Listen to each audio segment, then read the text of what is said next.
gembala sapi, gembala domba, ya. Biasa dia bawa ketapel atau pelintengan atau setipan atau apa namanya, saudara. Tapi bukan senapan, saudara. Kemudian yang kedua, dia akan bawa tongkat, saudara. Nah, dia akan membawa ketapel, ada kerikil-kerikil seperti ini.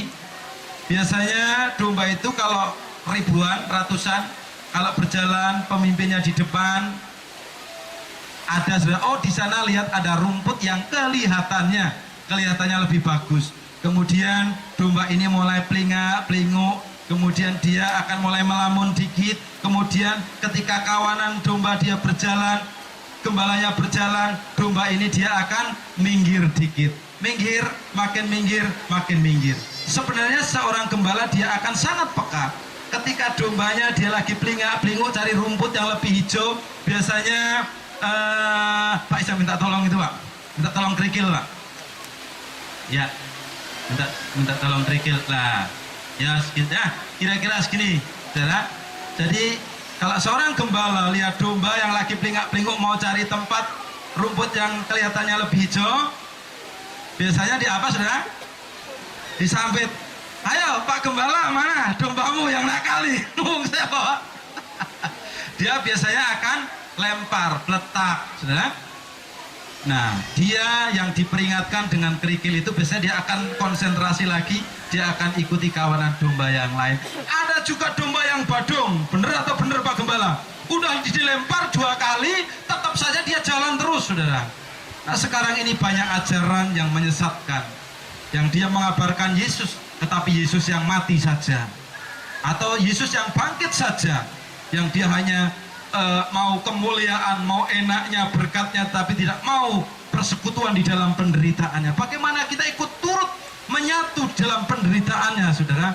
Bahwa kita harus taat pada firman Tuhan. Saudara, kalau ada domba yang sudah dilempar 2 kali atau 3 kali, tetap saja dia tidak memperhatikan peringatan itu, apa yang dikerjakan, saudara, oleh seorang gembala? Dia akan ambil tongkat. Nah, ini lagi. Ini tongkatnya bagus. Ada, saudara, domba yang nakal. Biasanya domba yang nakal itu dia asik dengan rumput yang di depannya. Kemudian seorang gembala dia akan mundur sebentar. Dia akan pukul apanya, saudara? Pantatnya. Itu kan anak saudara pukul pantatnya lah. Suka akan dipukul kakinya, sampai apa, saudara? Bukan sampai bengkak, sampai PATAH, patah. Setelah patah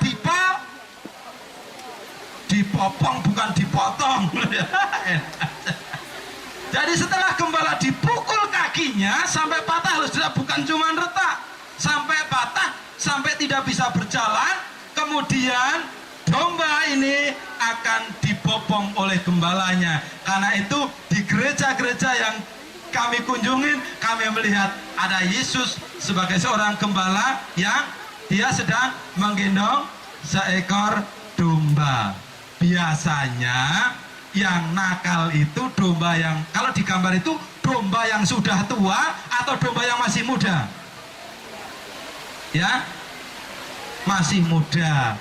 Bapak-bapak gembala yang datang, jemaat saudara yang nakal biasanya yang muda atau yang tua?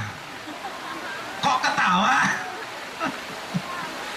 Saudara, tua atau muda itu bisa saja seperti itu. Tetapi oke lah, kalau memang saudara pernah mengalami hal seperti itu atau sedang mengalami hal seperti itu, gembala saudara memperingatkan kita dengan barangkali, kok saya seperti ini ya.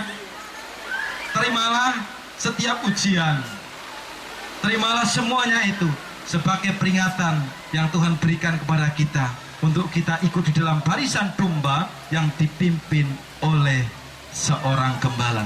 Gembala kita siapa, saudara? Tuhan Yesus. Gembala saudara siapa? Yesus. Oh, biar surga dengar pada saat siang hari ini. Gembala siapa, saudara? Yesus. Sekali lagi, gembala saudara siapa? Kemuliaan untuk Tuhan kita Yesus Kristus. Saudara, sekarang dalam kehidupan sehari-hari, sesi terakhir. Sebagai orang percaya, apa yang harus kita kerjakan?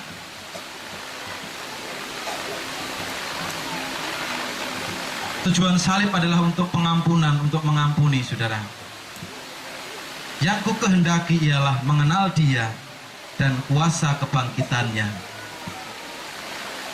dan penderitaan dan serupa dengan penderitaannya, saudara. Kemudian tujuannya apa, saudara? Supaya aku beroleh kebangkitan di antara orang mati, saudara.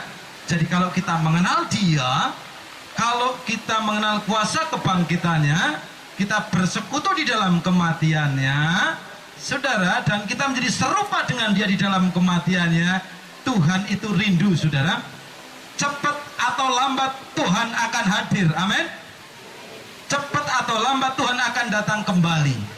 Jadi ini jangan bilang-bilang sama yang lain sebelum saudara ini, kalau saudara takut mati. Tapi sebenarnya orang percaya tidak usah takut mati.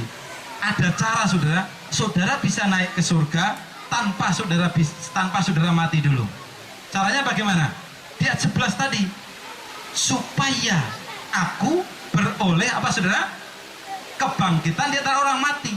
Jadi kalau sangkakala Tuhan dibunyikan, kemudian kita masih hidup seperti ini, orang-orang yang mati di dalam Kristus, mereka akan terangkat ke awan-awan. Karena itu ada lagu pujiannya bagaimana, Wel?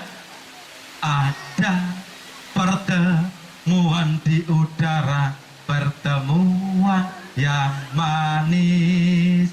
Saya rindu bertemu di sana, jauh di udara. Nyanyian yang pernah ku dengar adalah kegirangan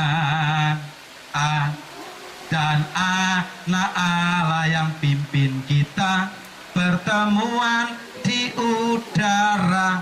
Lagu ini mengingatkan kepada kita bahwa kalau Tuhan datang sekarang dalam seperti ini, keadaan seperti ini, kalau Tuhan datang sekarang, maka saudara yang percaya kepada Tuhan Yesus Kristus, saudara tidak usah mengalami kematian, saudara akan diangkat dalam tubuh kemuliaan. Beri kemuliaan untuk Tuhan kita Yesus. Haleluya.